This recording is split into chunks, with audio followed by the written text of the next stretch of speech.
नमस्कार, click India देख रहे हैं आप और मैं हूं आपके साथ राजीव सिंह। अभी एक फैशन हो गया है अंबेडकर अंबेडकर अंबेडकर। इतना नाम अगर भगवान का लेते तो 7 जन्मों तक स्वर्ग मिल जाता। संसद में केंद्रीय गृह मंत्री अमित शाह के संविधान पर चर्चा के दौरान उनके भाषण के इस छोटे से अंश को लेकर एक ऐसा हंगामा हुआ कि संसद की कार्यवाही तक स्थगित करनी पड़ी। सुनते हैं कि उन्होंने कहा क्या और इस पर बवाल होना अंबेडकर की चिंता को लेकर है या फिर दलित राजनीति के सहारे सत्ता की मलाई चाटने की कोशिश। मान्यवर, अभी एक फैशन हो गया है अंबेडकर अंबेडकर अंबेडकर अंबेडकर अंबेडकर अंबेडकर। इतना नाम अगर भगवान का लेते तो 7 जन्मों तक स्वर्ग मिल जाता। अच्छी बात है ना। सुनिए तो, सुनिए ना, आप सुनिए ना, मैं बताता हूं। हमें तो आनंद है कि अंबेडकर का नाम लेते हैं। अंबेडकर का नाम अभी 100 बार ज्यादा लो, परंतु साथ अर्थ में अंबेडकर जी के प्रति आपका भाव क्या है ये मैं बताता हूं। मान्यवर, अंबेडकर जी को देश की पहली कैबिनेट से इस्तीफा क्यों दे दिया? अंबेडकर जी ने कई बार कहा कि अनुसूचित जातियों और जनजातियों से हुए व्यवहार से मैं असंतुष्ट हूं। सरकार की विदेश नीति से मैं असहमत हूं और आर्टिकल 370 से मैं असहमत हूं। इसलिए वो छोड़ना चाहते थे। उनको आश्वासन दिया गया, आश्वासन पूरा नहीं हुआ। उन्होंने इग्नोरेंस के चलते इस्तीफा दे दिया और एक श्री BC रॉय ने पत्र लिखा कि अंबेडकर और राजा जी जैसे 2 महानुभाव मंत्रिमंडल छोड़ेंगे तो क्या होगा। तो नेहरू जी ने उनको जवाब में लिखा है, राजा जी के जाने से तो थोड़ा बहुत नुकसान होगा, अंबेडकर के जाने से मंत्रिमंडल कमजोर नहीं होता है। मान्यवर, ये विचार जो खड़गे जी कह रहे हैं ना, क्या आपत्ति है? जिसका विरोध करते हो उसका वोट के लिए नाम देना कितना उचित है? क्योंकि अब अंबेडकर जी को मानने वाले पर्याप्त संख्या में आ गए हैं, इसलिए आप अंबेडकर अंबेडकर कर रहे हो। इस बयान को सुनने के बाद आपको क्या लगता है? क्या अमित शाह कहीं से भी अंबेडकर या दलितों का अपमान कर रहे हैं या करते दिख रहे हैं?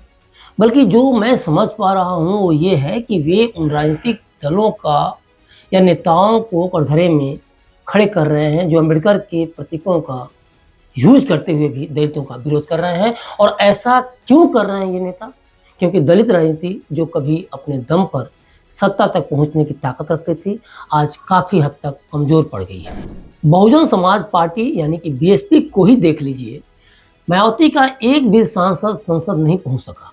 मतलब साफ है कि अब मायावती या उनकी पार्टी में वो दमखम नहीं रहा जिससे कि उनका एक भी सांसद संसद में जीत कर जा सके, या फिर दलितों ने इस पार्टी को जितना मौका दिया उस समय के भीतर इन्होंने कुछ बड़ा करके नहीं दिखाया।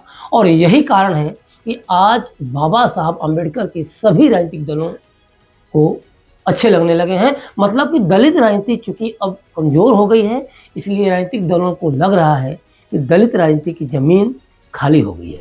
उत्तर भारत की बात करें, मध्य भारत की बात करें या फिर दक्षिण भारत की बात करें, दलित राजनीति से आने वाले सांसदों और विधायकों की संख्या घट गई है। जो राजनीतिक विशेषज्ञ हैं उनका भी यही मानना है कि अब कांग्रेस दलित राजनीति को अपनाने का प्रयास कर रही है। पहले BSP कहती थी कि संविधान के सम्मान में BSP मैदान में, लेकिन अब कांग्रेस और इंडिया गठबंधन ने जिसकी जितनी संख्या भारी उसकी उतनी हिस्सेदारी का नारा दिया है। यही वजह है कि BJP भी दलितों को अपनी तरफ आकर्षित करने में जुट गई है, क्योंकि कांग्रेस को कहीं ना कहीं काट तो देना ही था। सोशल मीडिया पर कुछ कमेंट्स और तस्वीरों को देखिए और समझिए कि कांग्रेस की अंबेडकर के प्रति नीतियों को लेकर क्या सवाल उठ रहे हैं। ये तस्वीरें क्या समझा रही हैं और इन तस्वीरों को देखने के बाद आपको कांग्रेस की नीतियों में अंबेडकर को लेकर क्या समझ बन रही है। लेकिन कांग्रेस या विपक्ष या भाजपा के आरोपों को पूरी तरह से तभी समझा जा सकता है जब पहले अंबेडकर के नेहरू मंत्रिमंडल से त्यागपत्र की बातों को समझा जाए और तभी इन पार्टियों के आरोपों को हम समझ सकते हैं कि किस पार्टी की कथनी और करनी में कितना अंतर है। तो सबसे पहले हम उस तरफ आपका ध्यान खींचने की कोशिश कर रहे हैं जो डॉक्टर बी.आर. अम्बेडकर ने अपने आरोप पत्र में लिखा, जो उन्होंने नेहरू और कांग्रेस के खिलाफ लिखे थे और आरोप लगाया था कि नेहरू का पूरा समय और ध्यान मुसलमानों की सुरक्षा में लगा है। जो मैं बताने जा रहा हूं वो अंश डॉक्टर अंबेडकर के उस त्यागपत्र से लिया गया है जो उन्होंने नेहरू सरकार से दिया था, जिसे पहली बार महाराष्ट्र सरकार ने 14 अप्रैल 1979 को प्रकाशित किया था। अंबेडकर कहते हैं कि मैं सोच रहा था कि क्या भारत में अनुसूचित जातियों की स्थिति के समान दुनिया में कोई और स्थिति है। मुझे कोई नहीं मिल रहा है और फिर भी अनुसूचित जातियों को कोई राहत क्यों नहीं दी जाती है। मुसलमानों की सुरक्षा को लेकर सरकार द्वारा दिखाई गई चिंता की तुलना करें। प्रधानमंत्री का पूरा समय और ध्यान मुसलमानों की सुरक्षा के लिए समर्पित है। मैं भारत के मुसलमानों को जब भी और जहां भी जरूरत हो उन्हें अधिकतम सुरक्षा देने की अपनी इच्छा में किसी के सामने झुकता नहीं, यहां तक कि प्रधानमंत्री के सामने भी नहीं। लेकिन मैं यह जानना चाहता हूं, क्या सिर्फ मुसलमान ही ऐसे लोग हैं जिन्हें सुरक्षा की जरूरत है? क्या अनुसूचित जातियों और अनुसूचित जनजातियों और भारतीय ईसाइयों को सुरक्षा की जरूरत नहीं है? उन्होंने इस समुदायों के लिए क्या चिंता दिखाई है? जहां तक मुझे पता है कोई चिंता नहीं। और फिर भी ये ऐसे समुदाय हैं जिन्हें मुसलमानों से कहीं ज़्यादा देखभाल और ध्यान की जरूरत है। डॉक्टर अंबेडकर विशेष रूप से अन्य पिछड़े वर्गों के बारे में चिंतित थे, जिनके लिए नेहरू सरकार कुछ नहीं कर रही थी। उन्होंने अपने त्यागपत्र में लिखा कि मैं अब एक और मामले का जिक्र करूंगा जिसने मुझे सरकार से असंतुष्ट कर दिया था। यह पिछड़े वर्गों और अनुसूचित जातियों के साथ किए जाने वाले व्यवहार से संबंधित है। मुझे बहुत अफसोस है कि संविधान में पिछड़े वर्गों के लिए कोई सुरक्षा उपाय नहीं किए गए हैं। राष्ट्रपति द्वारा नियुक्त आयोग की सिफारिशों के आधार पर इसे कार्यकारी सरकार द्वारा किया जाना था। संविधान पारित हुए 1 वर्ष से अधिक समय बीत चुका है, लेकिन सरकार ने आयोग की नियुक्ति के बारे में सोचा भी नहीं है। डॉक्टर अंबेडकर इस वादे के साथ मंत्रिमंडल में शामिल हुए थे कि उन्हें योजना विभाग भी दिया जाएगा, क्योंकि वे मूलतः अर्थशास्त्री थे। हालांकि यह वादा कभी पूरा नहीं हुआ। नेहरू खुद योजना आयोग के अध्यक्ष बन गए। अंबेडकर को आर्थिक मामलों की समिति सहित सभी समितियों से बाहर रखा गया। इसे उन्होंने अपने इस्तीफे के कारणों में से एक बताया। डॉक्टर अंबेडकर इस बात से निराश थे कि वादों के बावजूद नेहरू ने हिंदू कोड बिल को छोड़ने का फैसला किया।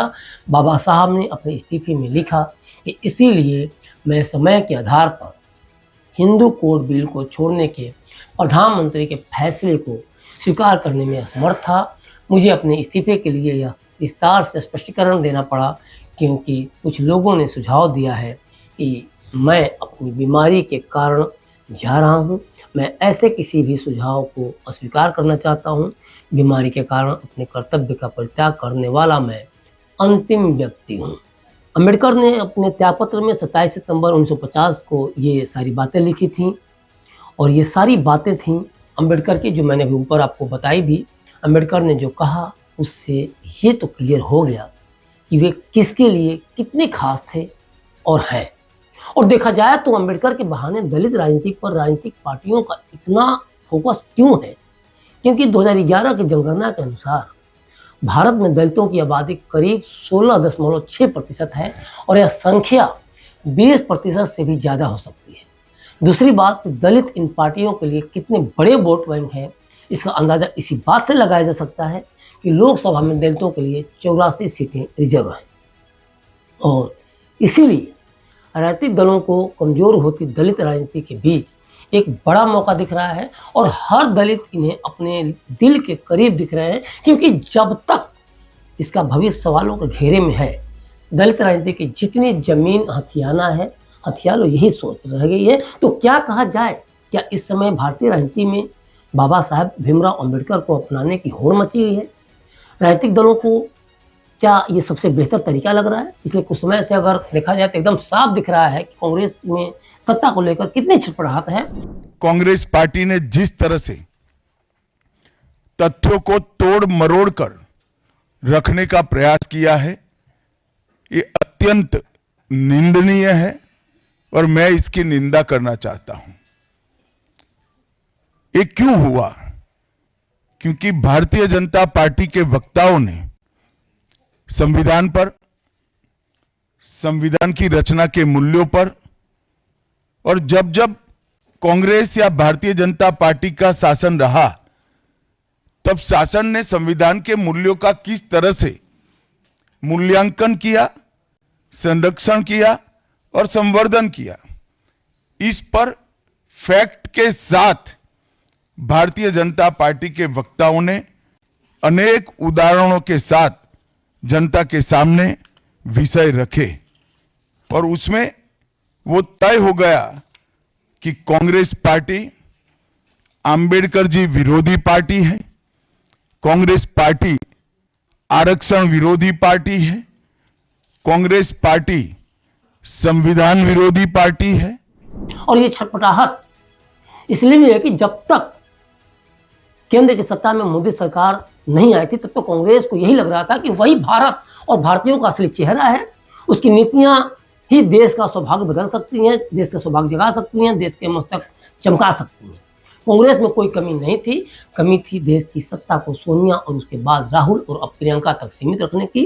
कांग्रेस का मतलब गांधी परिवार था और आज भी है। और कपिल सिब्बल, अशोक चौहान और गुलाम नबी आजाद जैसे जिन नेताओं ने अपनी आवाज सुनानी चाहिए कि भाई कांग्रेस आपके बाहर भी है, ये देश की आवाज है, तो उन्हीं की जुबान सील दी गई और पार्टी के पुराने नेताओं को पार्टी से बाहर का रास्ता दिखा दिया गया। हुआ क्या?